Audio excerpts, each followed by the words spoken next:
Glorificamos a Deus, magnificamos o seu nome, porque a sua bondade tem nos alcançado, porque nós somos beneficiados com os seus favores.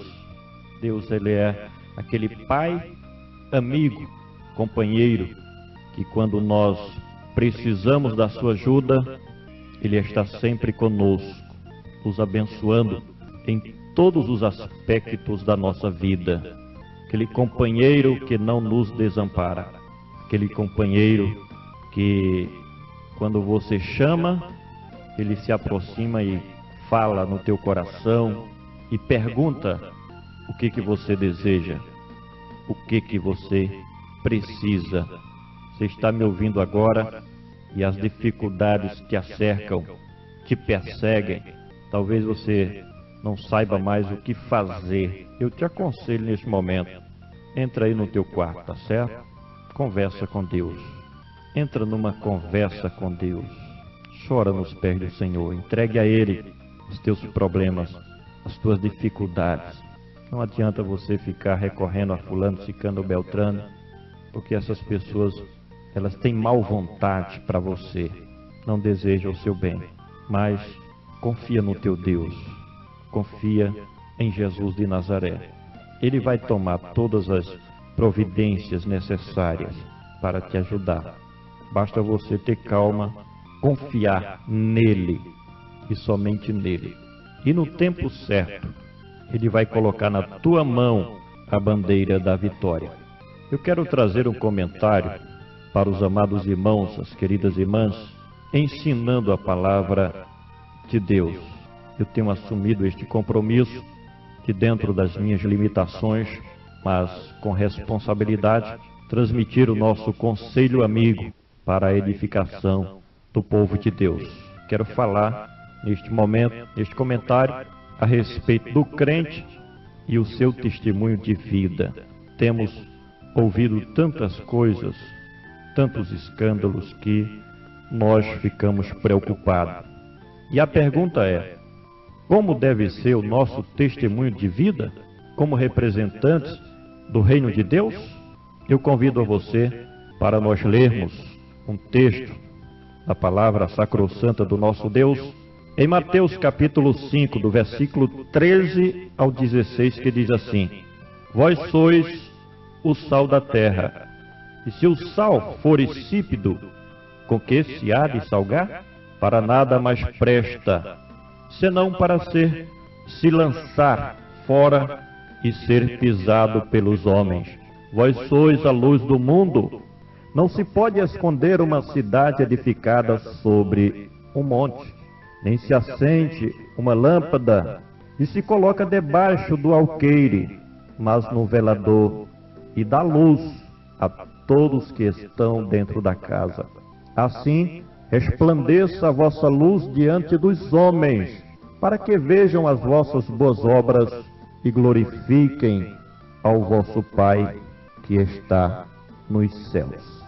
Esse texto da palavra do Senhor nos mostra a responsabilidade que temos diante do nosso Deus e também diante da sociedade, em sermos luz do mundo, em sermos sal da terra. O nosso testemunho de respeito àquilo que fazemos é a nossa vida diária, são os nossos atos, são as nossas obras, são as nossas palavras e as nossas ações. O mundo está olhando para nós. Eu costumo dizer que a nossa vida é a Bíblia das pessoas não convertidas. O nosso comportamento pode ou não contribuir para a conversão de uma pessoa. O que nós temos feito? O que você tem feito? Conhecemos o testemunho de um crente que ele tinha dificuldade para pregar, para falar. Não sabia pregar, não sabia falar. Não tinha como pregar para os seus vizinhos. Não sabia pregar.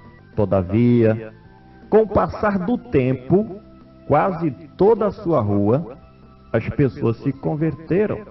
Foi feito um enquete, foi feita uma pesquisa e se descobriu de que os seus vizinhos aceitaram a Cristo pelo seu testemunho de vida e não pelas suas palavras e não pelas suas pregações. Conheço o testemunho de outro crente que era muito eloquente, só vivia pregando por onde passava, mas ninguém se convertia pelas suas pregações.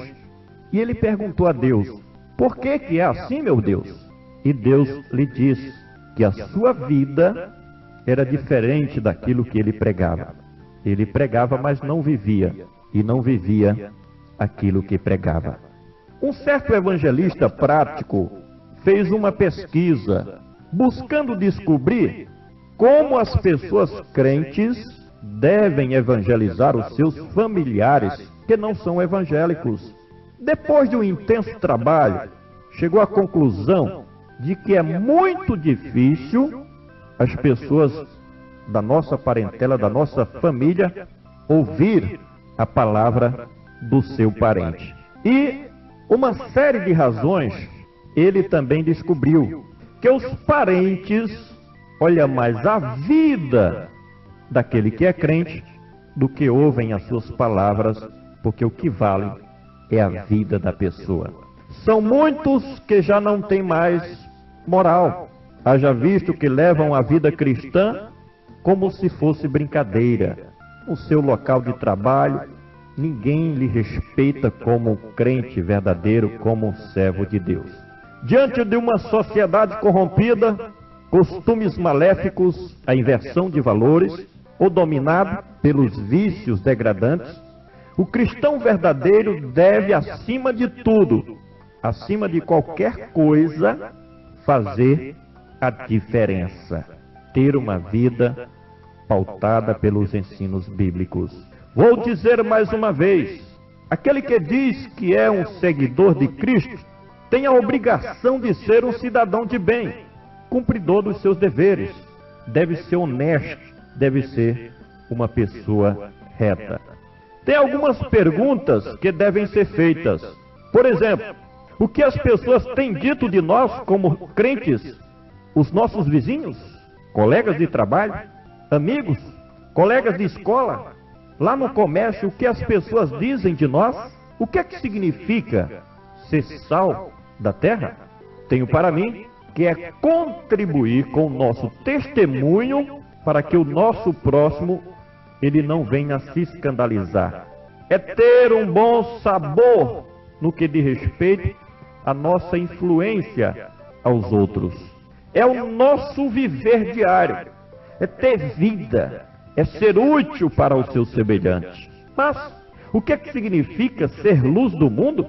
É ter condições de tirar alguém das trevas, é levar as pessoas à luz, é ser um guia benéfico para aqueles que vivem no caminho errado, é mostrar um verdadeiro exemplo cristão.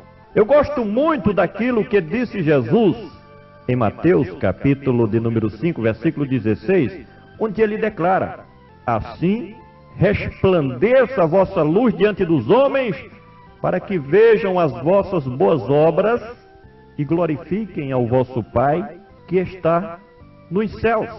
O cristão verdadeiro não pode dar mau testemunho, não pode nem deve escandalizar o Evangelho de Cristo. O crente desmantelado é pior do que o descrente.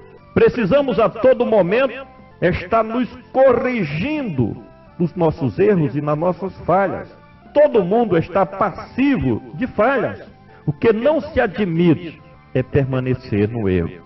Pelo testemunho dado no dia a dia de cada um, se descobre quem é carnal ou espiritual. O crente que é carnal serve de tropeço para os outros e para si mesmo.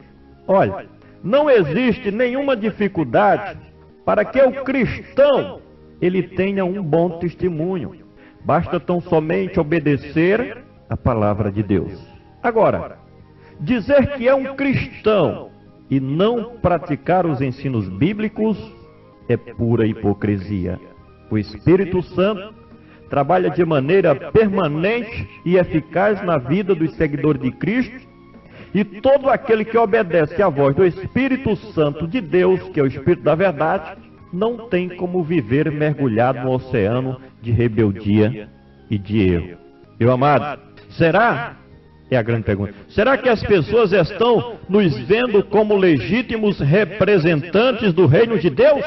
Será que a nossa vida pode ser usada para influenciar alguém a se converter? O que as pessoas estão dizendo de nós? O que as pessoas estão dizendo de você que está me ouvindo agora? Pregamos para que os outros se convertam. E nós? Analisemos a nossa vida. Você que está me ouvindo agora, diz que é crente, anda com a Bíblia debaixo do braço, faça essa interrogação para você mesmo. Será que eu não estou precisando me converter? Que testemunho de vida eu tenho dado? Como as pessoas estão me vendo? Como eu estou me comportando? Será que eu não estou escandalizando o reino de Deus? Como Deus está olhando para mim? Será que eu estou agradando a Deus ou não? Essas interrogações para mim e para você.